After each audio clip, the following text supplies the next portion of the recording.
Hey guys, so we're going to go over how to factor and complete the square for quadratic formulas, or quadratic equations, I should say. So we're going to go ahead and take this, and first we're going to factor it. What factoring does, it lets us find our x-intercepts, and that's going to help us out later when we have to graph intercepts. So that's why we factor. So when we factor, we have to look at our equations in the form of ax squared plus bx plus c. And that's when we want to go through and label what's a equal, what is b equal, what is c equal.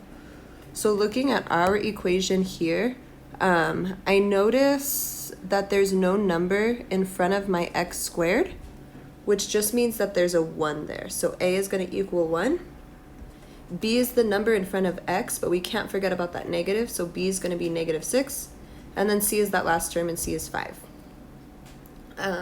Then to factor, what we do is we just create that x. We put a times c at the top, and then b in the bottom for the basement.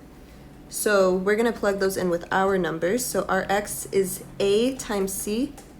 A is 1 times c is 5.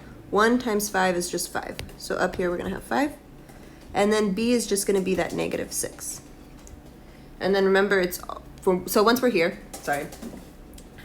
we're looking for two numbers on the side. These two numbers are going to multiply to 5, but add or subtract to 6. And then since 5 is positive, it's actually going to add to 6. So I'm looking for two numbers that multiply to 5, but are going to add to -6. Those two numbers are going to be -5 and -1. -5 times -1 is +5. -5 plus -1 is -6. Once we have those numbers, we go ahead and we take them out and we put them in factored form. So we're going to put y equals x, and then I'm going to put -5. -5, close parentheses. And then my next one is going to be x minus 1, close parentheses. This is your factored form here. This is the factored form. So I would like you to type this onto that Google Doc. What the factored form does, though, is it does let us find our x-intercepts. So how you find the x-intercepts after that, x-intercepts, is you set each of these parentheses equal to 0. So I'm going to take this first one and do x minus 5 equals 0. And then I'm going to start solving for x. So to solve for x, I have to add 5 to both sides. These cancel. I'm left with x equals 0 plus 5, which is just 5. And then I'm going to do the same thing to the other parentheses. So I'm going to do x minus 1 equals 0. X minus 1 equals 0.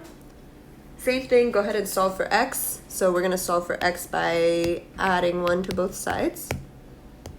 Plus 1, these cancel. X equals 0 plus 1 is just 1.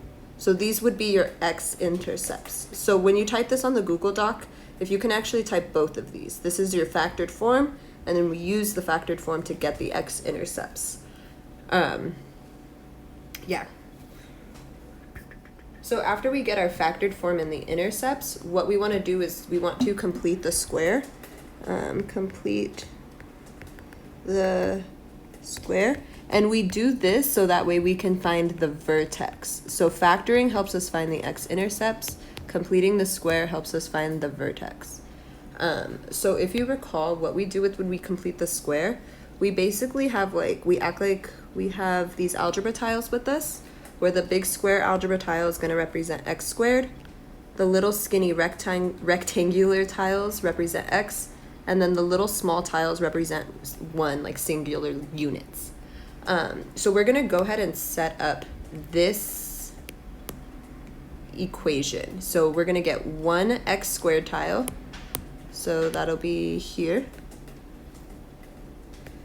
We're going to get 6 x tiles and make them negative. So I'm going to grab these x tiles and I'm going to turn them red so that way they're negative. 1, 2, 3, 4, 5, 6. So these are my 6 tiles. Remember, when we are completing the square, we want to put half on one side, half on the other. So I did 3 and 3. Sorry, I'm trying to fix this so it looks a little neater. Okay, and then I just need the 5 singular units. So I need 5, and then you're just gonna place them in here. 1, 2, 3, 4, 5.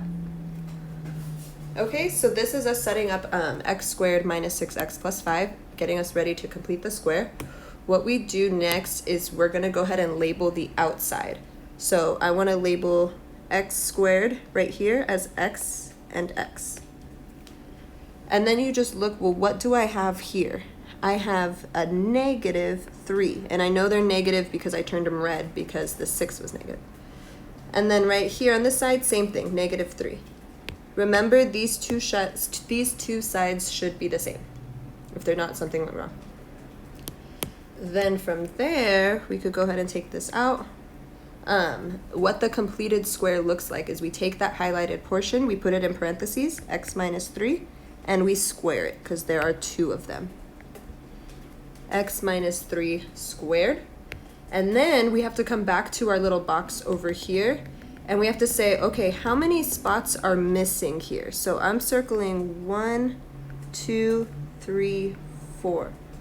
There are 4 missing spots basically for us to complete that square. So in order to show that, I'm gonna do -4 at the end.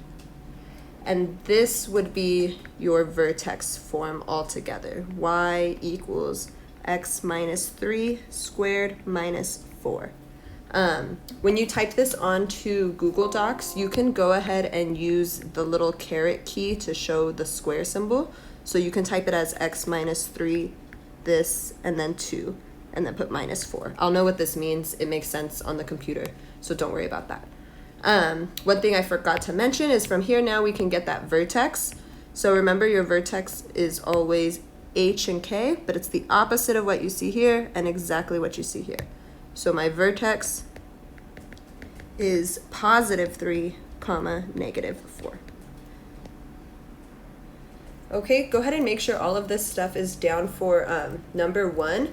Try number 2 on your own, and then you can click the video to check your stuff and then check your graph. Okay, so we're gonna go ahead and do number 2. I would like you to try this on your own first before watching the video, so you can just check your work here or just skip to the parts you have questions on. So in order to factor it, I wanna go ahead and label A, B, and C. So go ahead and do that if you haven't already. So A is gonna be 1, B is 4, and C is 4 as well. So then we're gonna go ahead and create this. Up here I have A times C, and then down here I have B. So A times C, 1 times 4 is just 4, and B is just 4 here. So now I'm looking for 2 numbers that are gonna multiply to 4 and add to 4. Those 2 numbers are gonna be 2 and 2. So then when I take them out of my parentheses here, out of the parentheses, out of the x here, I can go ahead and just do x, this is a +2, so it's +2, and x plus 2 again. This is your factored form. In order to get the x-intercepts here, we just set each parenthesis equal to 0. So I'm going to do x plus 2 equals 0, and then another x plus 2 equals 0 here. To solve for x, I subtract 2, subtract 2, subtract 2, subtract 2. This becomes x equals 0 minus 2 is -2. Same thing on this side, x equals -2. And these are our x-intercepts. So my x-intercept is x equals -2. Okay. So next what we're going to do is we're going to go ahead and complete the square of that same exact problem. So let me just copy it down.